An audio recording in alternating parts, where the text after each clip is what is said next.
It is. I highly suggest that everybody have the bugle play as they walk into the office or get to work, just because it feels very appropriate to get started.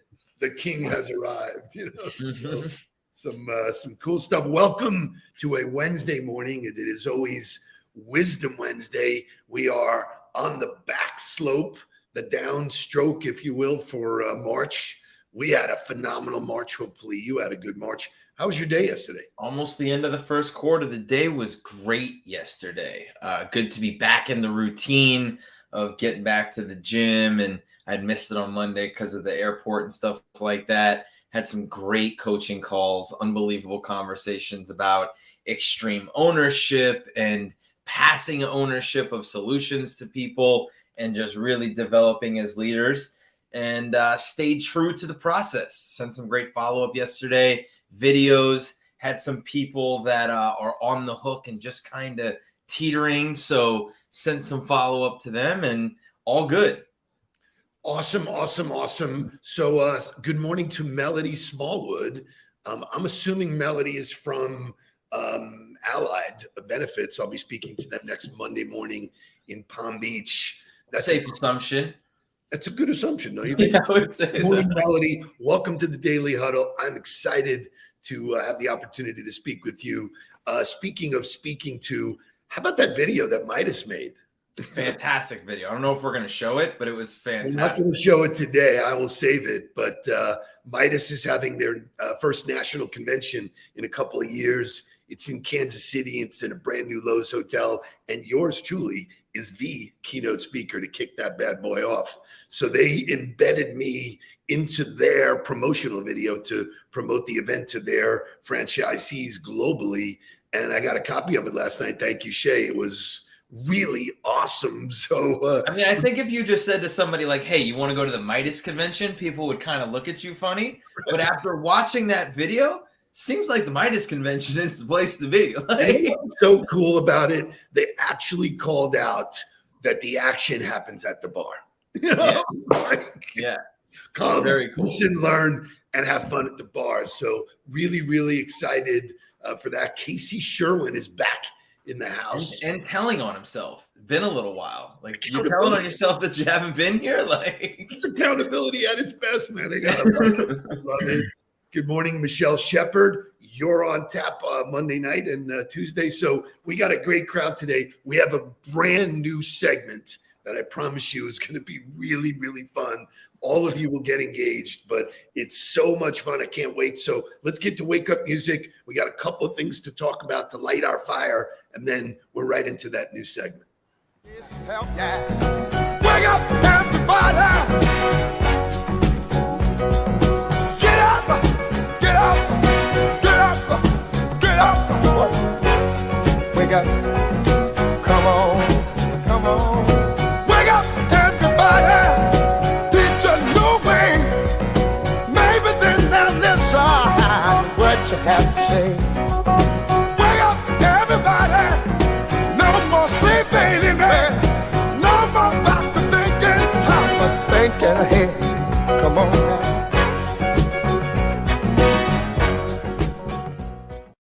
Two things before we kick off.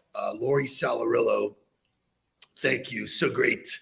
True story in this video, which I will send you today. They actually found clips of the keynote I did for you, which was my first keynote. I was probably about 30 pounds heavier. I was sweating, scared shitless, jumping down the stage. So really cool. Because I don't know where they found that clip, but that's really funny to me that you would say, I don't know where they found that. Like, what do you mean? It's the internet. It's like you'd have to really dig to find that. So, crazy stuff. So I want to jump into this segment, this first thought, if you will. Today would have been Roger Bannister's birthday. If you don't know who Roger Bannister is, in 1954, he was the first man to do a sub 4-minute mile. Shay, show me a picture of Roger Bannister crossing the line there. So prior to him, it was impossible, or so people said, to do that. Now, he died in 2018. decorated English runner and academic. But the same year, you can take it out now, the same year that he broke it, which was 1954, 24 other people broke the 4-minute mile. So what's the point here, Mr. Nudelberg? What's possible is it was impossible until somebody did it. And then because it was possible, 24 other people were able to accomplish it because they said, oh, no, it is possible. It's not impossible. So, what you believe in and the self-limiting beliefs or the lack of self-limiting beliefs, whatever you set your mind to. It is limiting beliefs. As of April 2021, so this is not an up-to-date stat, but as of April 2021, 1,663 athletes have broken a 4-minute mile. Bam. So in your organization, in your life, who are you looking at that has done it? That's the bar. The bar is who's the top dog in your life? Who's the top dog in your business? Who's the top dog that you aspire to be? That's the roadmap. That's why you get better every day. That's why you get coached. That's why you want to learn and train to get better. So happy birthday, Roger Bannister. What are you willing to give up to get there, though, is the next question, right? Because that's the reality is whatever got you to where you are, if you're looking to go beyond that, that's not going to take you to the next level. There has to be some kind of change in behavior, and you only have so much time and so much energy. So there's going to have to be a trade-off somehow, some way. What are you willing to give up to get a little bit more of something else, to do a little bit more of something else to allow you to have some more success? So I love that Chris Pollock joins us every morning, and he's right on point. Everything that's possible was once believed to be impossible. We're going to go to the moon. Bullshit. We can't do that. Oh, somebody did it. Now we're going to Mars. It's right. It's just crazy. Yesterday in the morning, I ordered blades, and in the afternoon, Amazon delivered them. It's crazy. Just amazing what's possible. Okay, so moving on, I wanted to talk about yesterday. We didn't get to this, and this was a cool topic.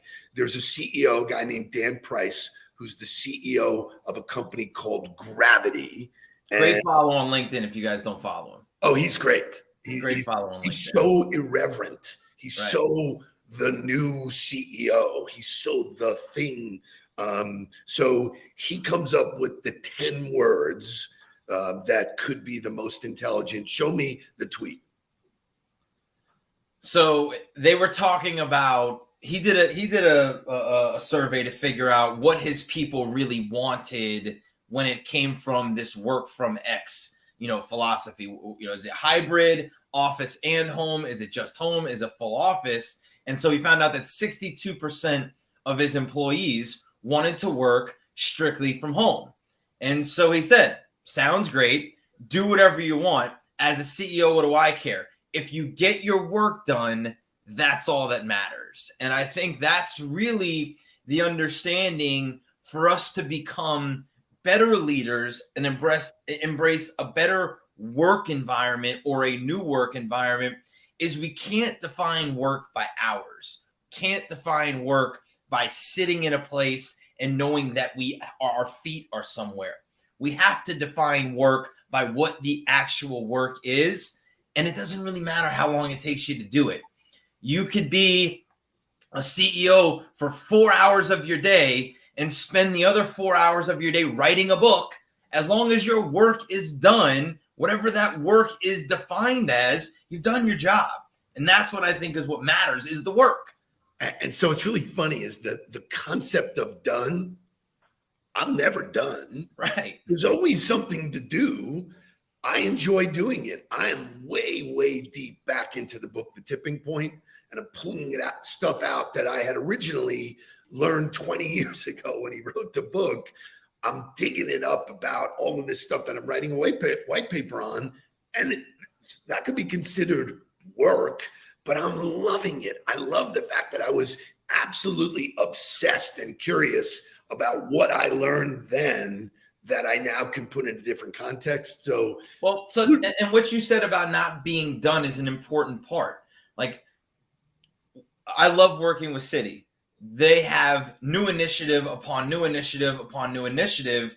The reason they're able to keep things moving forward is we do a great job of setting what the milestones are. We're never really done. The project is never done. The project is always continuing to evolve and iterate and grow, but there are very specific milestones that we define as the first step, the second step, the third step, and then you set timelines for those steps so that you know you're staying on track to keep that thing moving forward. So you might not ever be done, but you know you've done the work for that day or for that week or for that month, for that quarter. Cannot think of a better segue to lead us to motivational music today. Right. Thank you for the volleyball spike. Shay, give me motivational music.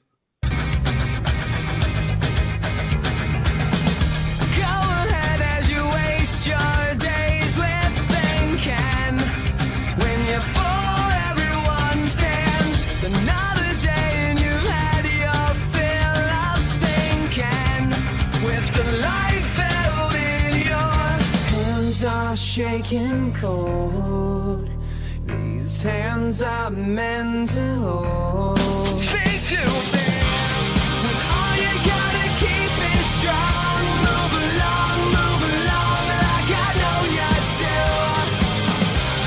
And even when your hope is gone, move along, just to make it through.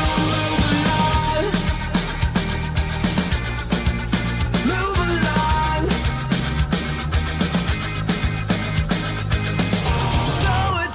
You've lost yourself completely.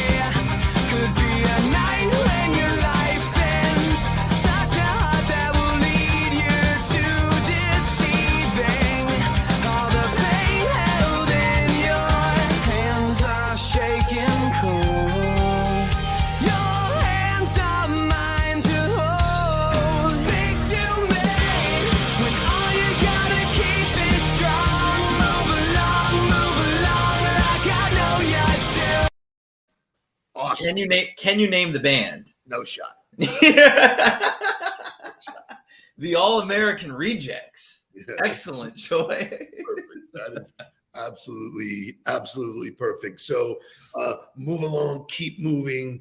You know, just the same thing with the show. We don't let it sit still. Shay is constantly iterating, coming up with stuff. We're constantly putting ideas together. This one came from an innocent conversation. Jake was looking at something on Facebook. He said to me, here's a question for you. Would you rather? And we now have a new segment called Would You Rather? Tee it up, Shay. Would you rather?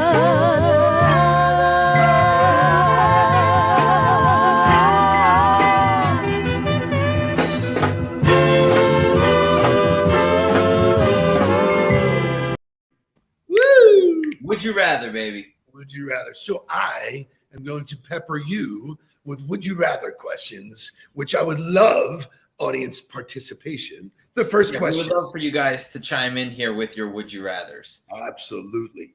Would you rather go into the past and meet your ancestors, which would mean hanging out with my grandfather? Our ancestors. This would be our. Our, right? Or go into the future and meet your great-great-grandchildren. Woo! Future. Definitely future. Really? Yeah, 1,000%. I'm a history guy. I love history. And normally I would love to know where the legacy goes rather than have a better understanding of where the legacy came from. I think our family has done a great job of carrying on stories and some foundations. I'd much rather know where the legacy goes. Wow, I'm blown away. I thought for sure you would sit and have a conversation with my grandfather. Would love to have, yeah. You never had a relevant business conversation. Sure. But having a conversation with him would blow your skirt off. It would change your life. He was the best. Yeah. He was it. He was everything that he has passed down, and I wish he was here to talk about it. But what a great question! And and it's like, without a doubt, the majority of people are saying ancestors. Yeah, I thought you'd go that way. James Thrush is cool, man. He said that's a tough one. I'd say past. It's just sitting down, okay. So we could go on that one thing the whole time. Yeah. Love that people are getting engaged. Yes.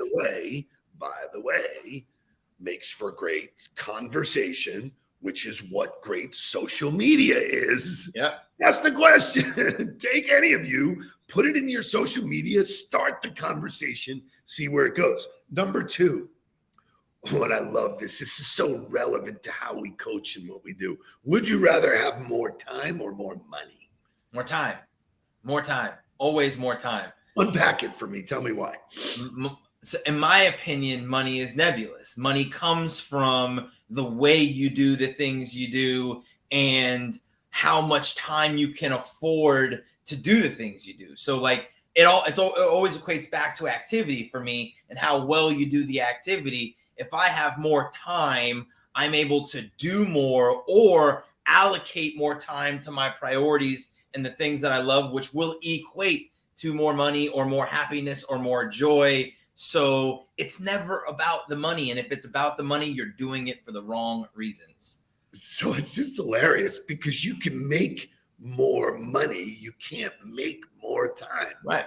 Time is finite. It's right there. So I absolutely love and look at everybody going deep. Time. Lou says, moolah, moolah, moolah. Here's another dude. Moolah, baby. Lou smoking like a true salesman, man. Moolah. Number 3, would you rather have a rewind button or a pause button on your life? Pause. I don't believe in redoing. I don't believe in the wishing I could have moments back, even moments that, I'm not necessarily proud of, or I felt like were not my best foot forward. They always led to a lesson. They always lead you to where you're going to be. So without those mistakes or without those stumbles, you don't get to where you are. So to me, I'd rather hit the pause button and be able to reflect more in that moment and maybe make a quicker turn, be able to overcome that adversity a little bit quicker, be able to process a little bit more. But I'd much rather savor the moment as opposed to trying to go back. That is like the most mature answer I've ever heard, man. That is like, Shay, do we have any like cheering stuff? Yeah. Bang. That's a good bang. You can do that. Pulls up 3-pointer. Bang! It's good. Bang! So would you agree? Is it pause or what would you do? Absolutely. Yeah. For me, it moves so fast. I don't really want to go back. I think I'm the best I've ever been now because of everything that I've gone through and everything I've done. When Lori says she's watching me soar, people will say, wow, you're an overnight success. It's taken me 50 years, man. Well, in one of my coaching calls yesterday, we've been really working on their communication with their people and how they communicate with them and what they do. And she was like, when am I done? When do I feel like my communication has reached a place where it's, done? I can stop working on it. And I was like, never. I was like, there is no, we're done. We've reached the mountaintop. Because as soon as you do, then you stop paying attention to it and you lose everything that you've put into it. It's constant work. And she was like, really? And I was like, yeah, that's kind of the way it works. Because James Clear gets asked all the times, when am I done with my habits? You're never done because the minute you stop doing it, it's not a habit anymore. Correct. So, it's the whole give and take here. Love this one. Would you rather be able to talk with animals or speak all foreign languages? All foreign languages. 1,000%. I could give a shit what a monkey or a dog says, but I would love to be able to walk into any country and speak fluently and be able to immerse myself in their culture. If I had that skill, if I had learned to do that, I promise you I'd be traveling the world all the time with like a backpack and nothing else. It's so funny because that's the question that started this whole segment. Jake just randomly asked me that. We're sitting on the balcony kind of looking at the sunset, and he says to me, he goes, and I'm like, where the What? I instantly went to Dr. Doolittle, man. Right. Yeah. Yeah, for sure. And I'm not necessarily a pet lover, but I would like to know what the dogs and cats are thinking and being able to communicate them. So, some pretty cool. Number 5. This is so cool. Would you rather win the lottery or live twice as long? Live twice as long. Again, it's not about money. Like it's not about. I'd much rather have more years, be able to put more quality on the earth, and spend more time. Like that to me it's a no-brainer question. Well, so thematically, or if you look at it chronologically, if you asked me that question when I was 32, we were in gear in the phone business. It was overdrive. We were printing money. It was unbelievable. I would have said more money, more money, more money. At 34, I said, I could chase this shit all day long and still not find it.